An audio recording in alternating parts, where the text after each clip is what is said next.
Ruski novac je zaplijenjen i zamrznut prije 3 godine, ali Europa još uvijek ne može skupiti hrabrost da ga oduzme, barem da bi nadoknadila pomoć Ukrajini.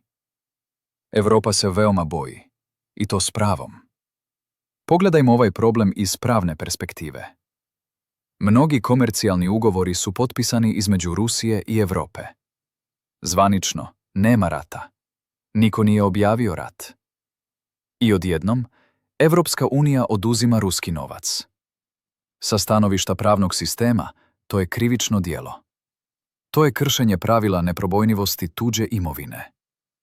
Mnogi investitori i deponenti iz različitih zemalja koji imaju novac i imovinu u Europi shvatit će da se i njih može tretirati na isti način. Da im se sve oduzme bez pravnog osnova. U kršenju pravila i zakona. Pa kakvog je onda smisla ulagati novac u Europu ako nema garancija za njegovu sigurnost? Ako Europa oduzme ruski novac, uništit će vlastite temelje.